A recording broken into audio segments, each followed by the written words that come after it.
আরব সাগরের কাছে এমন একটি দ্বীপ রয়েছে যা এই পৃথিবীর অন্য দ্বীপগুলোর চেয়ে বেশ স্বতন্ত্র। এই দ্বীপে এমন সব বিচিত্র উদ্ভিদ আর প্রাণীর দেখা মেলে যা বিশ্বের অন্য কোথাও পাওয়া যায় না। এজন্য দ্বীপটি পৃথিবীর অদ্ভুত জায়গাগুলোর মধ্যেই একটি। আকারে খুব একটা বড় নয় এই দ্বীপ। এই দ্বীপের জনগোষ্ঠী বহু বছর যাবৎ এখানেই বসবাস করে আসছেন। এখানেই তাদের মূল শেকড় বলা যেতে পারে। দ্বীপটির নাম সেকোত্রা। হ্যাঁ, আজকের পর্বে আমরা সেকোত্রা দ্বীপটির বিস্তারিত সমস্ত কিছু ইতিবৃত্ত জানতে চলেছি। চলুন তাহলে শুরু করা যাক।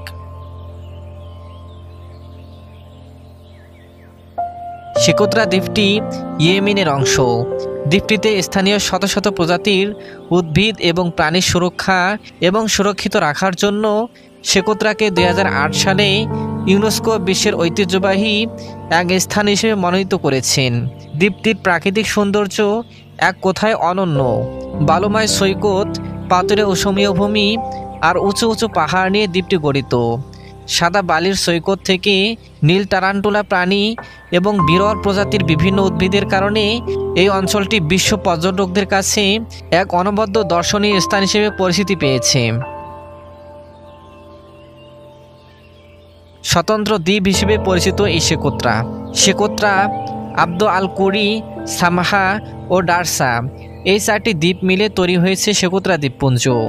প্রায় 350 কোটি বছর আগে মূল আরব ভূখণ্ড থেকে দ্বীপপুঞ্জটি বিচ্ছিন্ন হয়ে যায়। প্রকৃতির খেয়ালে এখানে কোনো পরিবর্তনের ছাপ পড়েনি। তার জেরেই এখনও টিকে রয়েছে অতি প্রাচীন হরেক প্রজাতির উদ্ভিদ ও প্রাণী। ইয়েমেনের মূল ভূখণ্ড থেকে 220 মাইল দূরে অবস্থিত সেকোত্রা দ্বীপপুঞ্জ। 4টি দ্বীপের মধ্যে সেকোত্রা সবচেয়ে বৃহত্তম দ্বীপ। 95% জলাভূমি তার অধিকারে রয়েছে। শুধুমাত্র এই দ্বীপেই জনবসতি রয়েছে। পূর্ব আফ্রিকা থেকে 250 কিলোমিটার দূরে অবস্থিত সেকোত্রা দ্বীপ।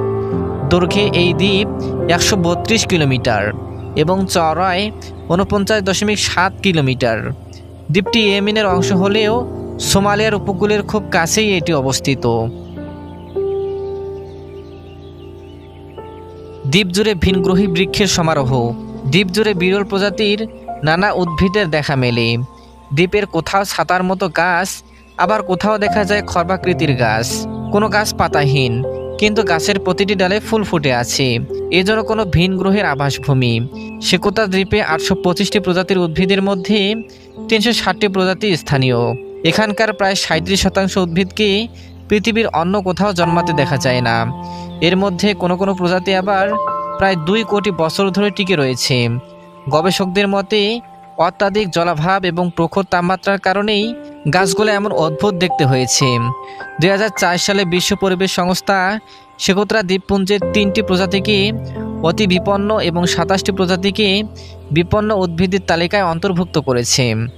সেকোত্রা দ্বীপপুঞ্জের এক বিস্ময়কর গাছের নাম ড্রাগন ব্লাড ট্রি। এই দ্বীপপুঞ্জের বাইরে আর কোথাও এ গাছ জন্মায় না। উদ্ভিদ বিজ্ঞানীদের মতে গাছগুলো প্রকৃতপক্ষে প্রাগৈতিহাসিক অরণ্যের অংশ বিশেষ। এ প্রজাতির গাছ 650 বছরেরও বেশি সময় বেঁচে থাকে। গাছের পাতার উপরের অংশ সবুজ পাতার ঠাস বুনট থাকার কারণে দূর থেকে গাছগুলোকে ছাতার মতো দেখায়। গাছগুলো খরা সহিষ্ণু। সমুদ্রপৃষ্ঠ থেকে 300 থেকে 1500 মিটার উঁচুতে গাছগুলো জন্মে। এ গাছের বৃদ্ধি খুব ধীর হয়। 10 বছরে মাত্র 3 ফুটের মতো বৃদ্ধি পায় এরা। বর্ষার সময় সেকোত্রা দ্বীপপুঞ্জের আবহাওয়া স্যাঁতস্যাঁতে হয়ে পড়ে। তখন ড্রাগন ব্লাড ট্রি বাতাসের জলীয় কণা শুষে নেয়। তারপর শিকড় এবং শাখা প্রশাখার সাহায্যে তা গাছের সারা শরীরে পৌঁছে যায়। এই গাছে টকটকে লাল রঙের এক ধরনের ফল হয়, যা গবাদি পশুর খাদ্য হিসেবে ব্যবহৃত হয়। গাছের গুঁড়ি থেকে ঘন লাল রঙের আঠা পাওয়া যায়, যা আয়ুর্বেদিক ওষুধ এবং রং তৈরিতে ব্যবহৃত হয়। ওই আঠা একসময় বহির্বিশ্বে রপ্তানিও হতো।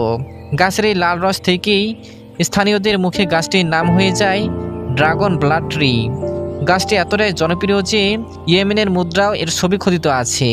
এই দ্বীপে এক ধরনের শশা গাছও হয়। এই গাছও ভীষণ অদ্ভুত রে। ফুলে থাকা কাণ্ডটি মানুষের চেয়ে উঁচু। Alien garden of Eden. National জিওগ্রাফির মতে 90%-এরও বেশি সরীসৃপ এখানকার স্থানীয়। দ্বীপে ৩৫ প্রজাতির প্রাণীর দেখা পাওয়া যায়, যার মধ্যে ২৯টি স্থানীয় সরীসৃপ এবং ৬ প্রজাতি স্থানীয় পাখির সন্ধানে পাওয়া যায়। এসব প্রাণীর জন্ম বংশবৃদ্ধি এই দ্বীপেই। এখানকার স্থলসমুখের ৯৫%ই বিশ্বের কোনো জায়গায় পাওয়া যায় না।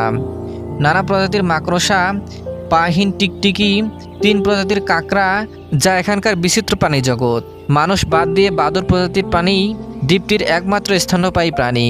তবে দ্বীপটিতে প্রচুর সরীসৃপ আছে। সরীসৃপগুলো ৯০%ই এই দ্বীপের বাইরে কোথাও পাওয়া যায় না। শেকোত্রা দ্বীপের এক বিষাক্ত প্রাণী ব্লু বেবুন স্পাইডার। এই মাকড়সার বর্ণিল রং এবং এর আচার আচরণ অন্যান্য মাকড়সার চেয়ে সম্পূর্ণ আলাদা। আশ্চর্যের বিষয় হলো দ্বীপটিতে কোনো উভচর প্রাণী নেই। রোমাঞ্চকর সাদা বালির সৈকত। সৈকত এবং পাহাড় দ্বীপটিকে ঘিরে রয়েছে।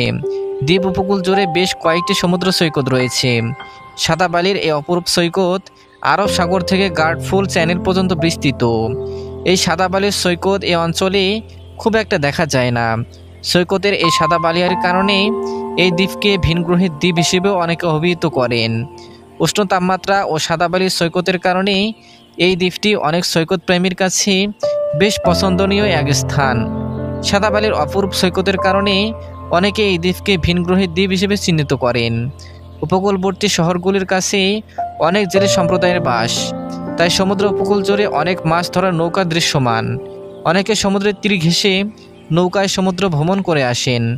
আবহাওয়া ভালো থাকলে এসব নৌকা করে আশেপাশের দ্বীপগুলোতে ঘুরে আসা যায়। সমুদ্রে বিভিন্ন প্রজাতির ডলফিন, তিমি এবং নানা রকম মাছের দেখা মেলে। পাহাড় কিংবা সাদা বালির সৈকত থেকে আরব সাগরের ডলফিনদের এই খেলা বেড়ানো উপভোগ্য এক দৃশ্য। হাজহির পর্বত। এই দ্বীপেই বিশাল মরুভূমির পাশাপাশি ছোট ছোট পাহাড়ি এলাকা আর উপকূলের সমুদ্র সৈকত দ্বীপটিকে এক অনন্য মাত্রায় নিয়ে গেছে। দ্বীপের এক দর্শনীয় স্থান হাজহির পর্বতশ্রেণী। হাজহির পর্বতটি দ্বীপটির দক্ষিণাঞ্চলীয় উপকূলবর্তী হাবিদু শহরের উত্তরে অবস্থিত। দ্বীপের প্রায় অর্ধেক এলাকা জুড়ে এই পর্বত বিস্তৃত। এই পাহাড়ের পাদদেশেই গড়ে উঠেছে এখানকার স্থানীয় জনগণের আবাসভূমি। গড়ে উঠেছে দ্বীপের প্রধান উপকূলীয় শহর। এই গ্রানাইটের পাহাড়টির এক অদ্ভুত রং আছে। কাছাকাছি সমুদ্র সৈকত থেকে বাতাসে ভেসে আসা কুয়াশা পাহাড়ের চারপাশে এক অদ্ভুত রহস্যময়তার আবরণ সৃষ্টি করে।